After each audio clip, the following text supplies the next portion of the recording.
French Berlin stood in what had been his command post. Around him, the landscape looked like the surface of the moon. It was July 25, 1944. American bombers had just turned his Panzer Division into rubble. Bayerlein had fought the British across North Africa. He had served under Rommel at El Alamein. He understood how to fight a methodical enemy who attacked in predictable ways. But this was different. This was annihilation. For every Panther his crews destroyed, 2 more Shermans appeared. When his tanks tried to reposition, American fighter bombers dove from the sky and turned them into burning coffins. His men had a word for what the Americans brought to Normandy. They called it Materialschlacht, the Battle of Material, and there was no tactic in any German manual for how to survive it. By the summer of 1944, German commanders in France faced 2 Western enemies.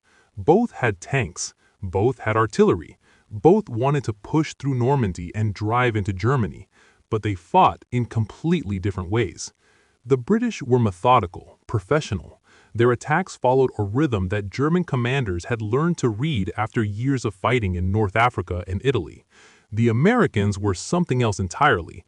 They were aggressive, chaotic, and backed by an industrial machine that seemed capable of replacing every loss overnight. German commanders respected the British. They had learned how to counter them.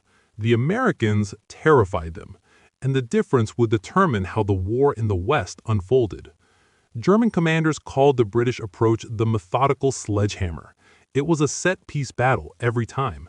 First came the artillery, massive barges that could last for hours, chewing up German forward positions with devastating accuracy. Veterans of the Eastern Front claimed they could sleep through a Russian barrage, but British fire was different. It was precise, it was relentless, it broke men's nerves long before the first tank appeared. Then came the tanks, hundreds of them advancing in formation, grinding forward behind a wall of exploding shells. But there was a pattern. After the initial advance, maybe 5 miles, maybe 10, the British would stop. They would consolidate their gains, secure their flanks, bring up supplies. Hans von Luck, commanding elements of the 21st Panzer Division, noticed something remarkable about fighting the British. They would pause in the afternoon. His men joked that the British stopped to brew tea. It wasn't tea, it was doctrine. The British were careful, methodical, and unwilling to overextend, and that predictability was something German commanders could exploit. German commanders utilized a mobile defense doctrine, often called the backhand blow. The concept was simple. When the British attacked, don't commit the panzer reserves immediately.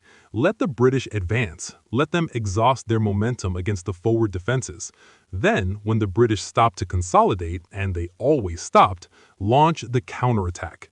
Hit them while they were reorganizing. Strike the flanks before they could dig in. It required nerve. Watching the front line buckle while holding your best units back felt like madness, but against the British, it worked. The British would gain ground. Then the German counterpunch would take most of it back. The front would stabilize and the cycle would repeat. Operation Goodwood would prove this doctrine to devastating effect. July 18, 1944. The British launched their largest armored offensive of the Normandy campaign southeast of Caen. Operation Goodwood threw 3 armored divisions, over 1,000 tanks against German positions. The attack began with 2,000 bombers, turning the German forward line into a churning wasteland. It should have been a breakthrough. The tanks rolled forward. The first German line evaporated under the bombardment. British commanders felt the momentum building. Then the advance slowed. Then it stopped. German anti-tank guns positioned in depth began picking off British armor. The dreaded 88mm guns opened fire from concealed positions the bombers had missed. British tanks burned on the open ground southeast of Caen. When the Panzers counterattacked, the British pulled back. In 3 days, they lost over 300 tanks. The front line barely moved. German commanders noted the result with grim satisfaction. The backhand blow had worked again. The British were dangerous, but they were predictable. Then came the Americans. 1 week after Goodwood, the Americans launched Operation Cobra from the opposite end of the Normandy front. Like the British, they began with massive aerial bombardment. The carpet bombing decimated Panzer and buried Bayerlein in his own command post. But what followed was nothing like a British attack. The American tanks didn't stop after breaking through. They kept going and going and going. George Patton's Third Army became operational on August 1st. Within days, American armor was racing across France at speeds that paralyzed German command.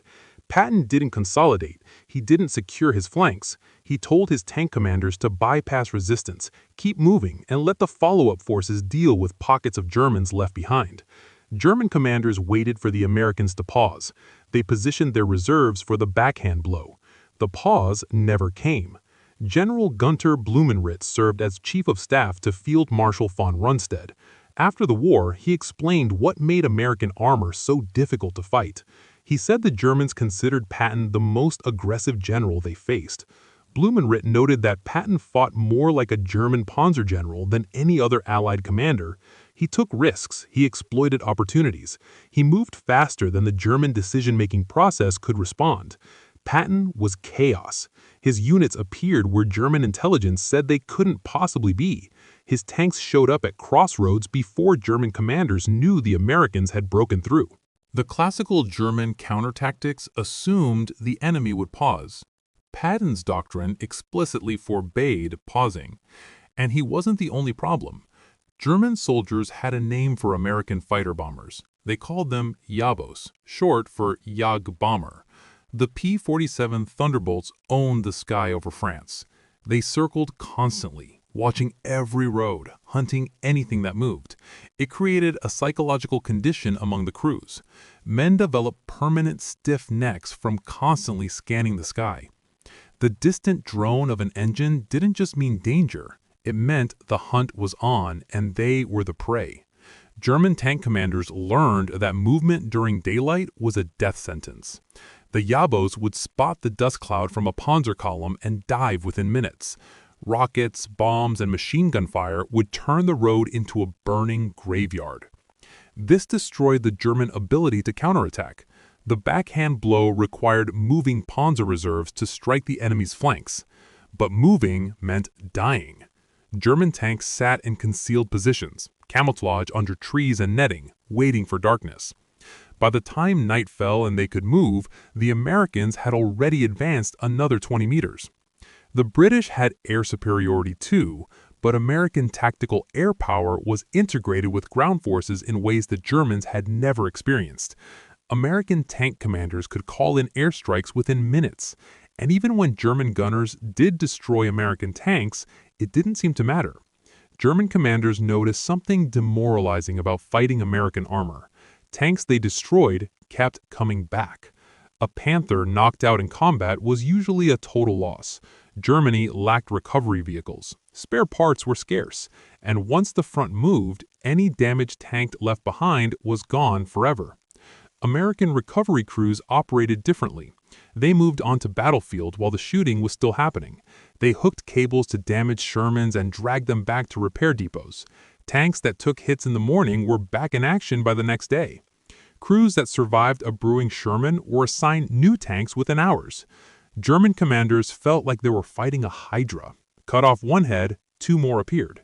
It was a uniquely demoralizing experience for a Panzer crew. You destroy the enemy, you wipe the sweat from your eyes, and 10 minutes later they are back. It stripped German commanders of the one thing they needed to keep fighting, the belief that their victories mattered. Bayerlein saw this firsthand. His Panthers had killed American tanks. It didn't matter. The Americans had more. They always had more. And unlike the British, they never stopped coming. In his interrogations after the war, Bayerlein described what Cobra had done to Panzer. He said the division was annihilated, not defeated, annihilated. The American bombing had turned his positions into a moonscape. Tanks were flipped upside down by the blast waves. Crews died without ever seeing an enemy. Then the American armor came through, not in the careful British fashion, but in a flood that overwhelmed every defensive position. This was the true meaning of material Schlacht, a fight where industrial output mattered more than tactical skill. German commanders were trained in maneuver warfare. They believed that superior tactics and crew training could overcome numerical disadvantage. Against the Americans, none of that mattered. The weight of steel and explosives simply crushed everything in its path. And the nightmare was just beginning.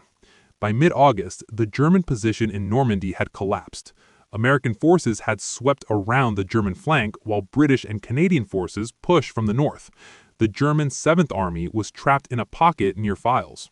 The only escape was a narrow gap that Allied forces were racing to close.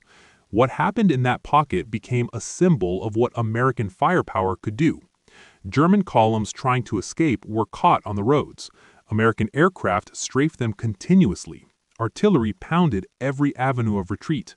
Pilots flying overhead claimed they could smell the stench of death from hundreds of feet in the air.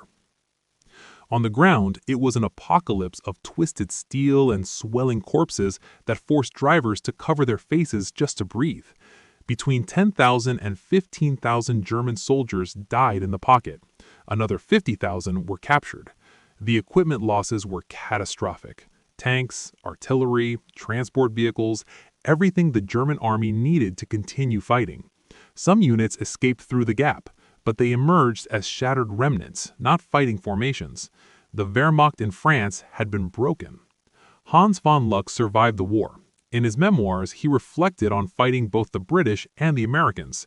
He respected the British. He called them professionals and gentlemen soldiers. They fought hard, but they fought within limits that German commanders could understand. The Americans were different.